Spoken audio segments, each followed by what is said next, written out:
Hello everybody, this is Toys R Us, and for this special Generation 1 figure showcase and review, we're going to be looking at the 1986 combaticon. This is, of course, Brawl. So in this video, we're going to have a detailed look at him in both his modes, help you decide how you want to display him.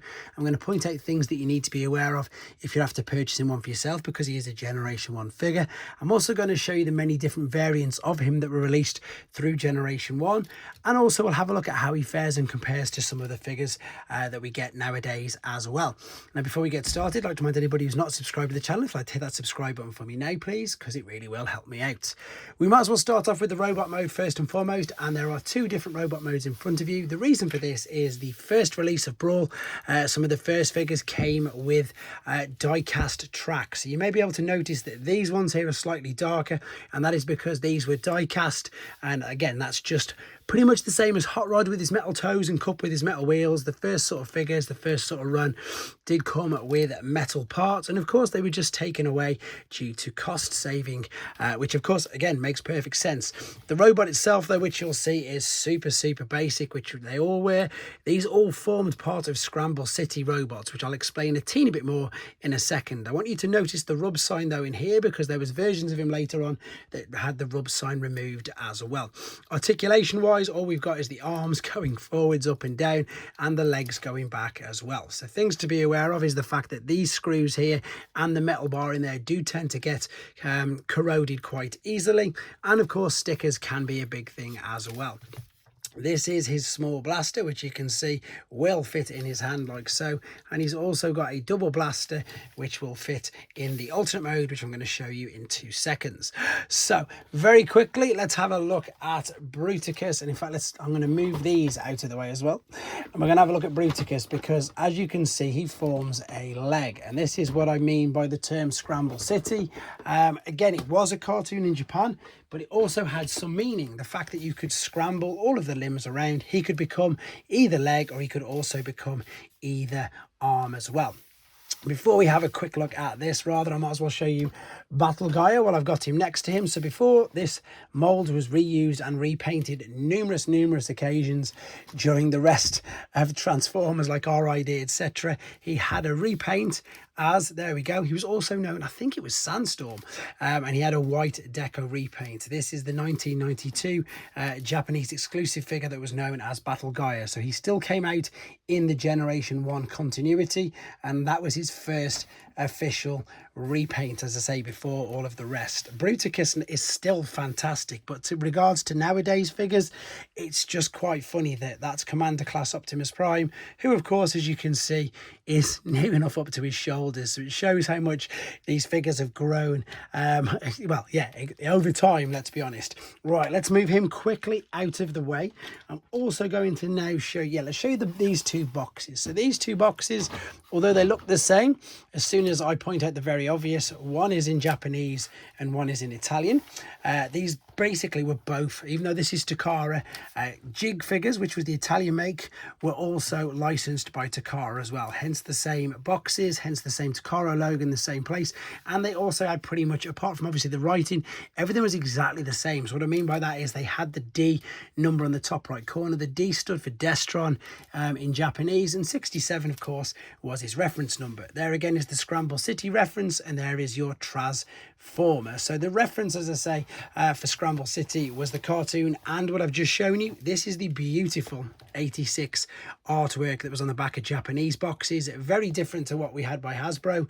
It of course is your Titans, and you'll see at the moment, at this point in time, they are still putting the robot points on at the back. Takara then decided later on, which was a great idea to be honest, was to put the robot points on the inside of the flaps of their figures.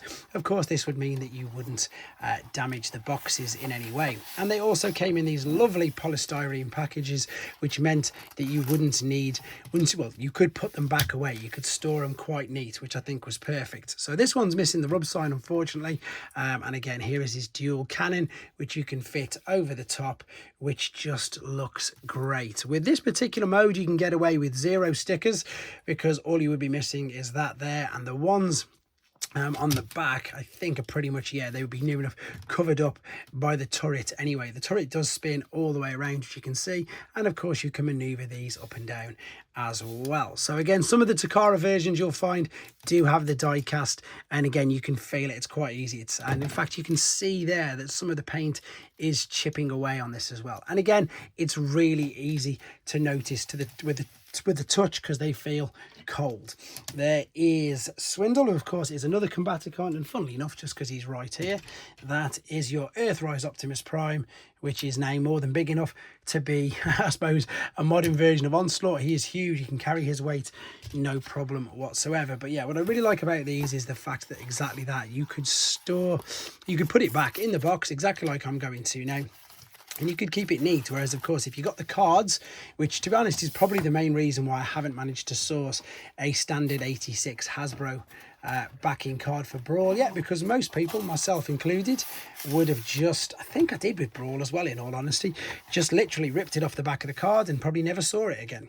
Let's move on to some of the other versions of him that were released later on then. So these were the gold card European ones. So you can see there's not even an indentation there for the rub sign. They just completely moved it. This is the Spanish version, hence the Spanish language on it. Let me just lift this camera up a little more just so we can see it. I'm keeping it out at the second because I've got some gift sets to show you as well. So there's the packaging, the gold. Sometimes you'll hear of figures like gold cards or gold boxes. That's exactly what these are. So these came out again, very tail end of Generation 1. You can see it says 90 there, but I believe it was 91 by the time it actually came out. To be able to purchase, you've got the instructions on the back, which, let's be honest, are super simple, and the tech spec and everything is staying the same. So that is the Spanish version. And then I've got an English version, and I do believe there's a Canadian French version as well, English French, which I don't actually have. But again, you can perfectly see rub signs taken out. They've got the main sticker at the front. Everything else is pretty much exactly the same. It's just a different language. The other couple of things for you to be aware of, again, especially if you're looking to purchase Brawls, because there is loads of KOs and stuff at the moment. If you see a gift set pretty much like this, and it's in English, it's definitely a KO, because there was never a English Hasbro gift set for Bruticus. This is the Italian one. This is again official. So they called it the Multiforce. I'm trying to get rid of that glare, guys, I'm sorry.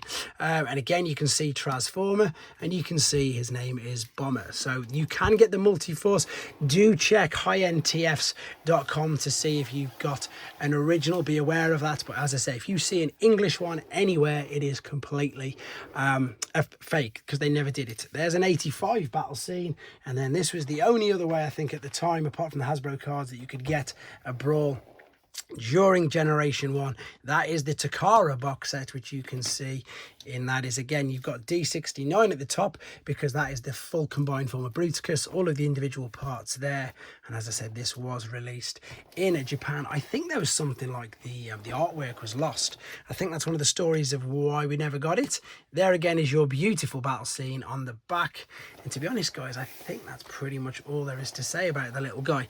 Yes, one of the main reasons I'm doing this is because we're super looking forward to the new versions coming out of him. He has had other versions of him released down the Generations toy line, including Combiner Wars as well.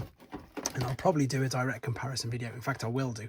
As soon as we get the new one, I'll do a direct comparison with the G1, with the Combiner Wars, and of course with the new one. But in the meantime, guys, there it is. That was a nice quick look at Generation 1 Brawl. Let me know what you think in the comments. Hope this video helped you out. Thanks for watching. Take care.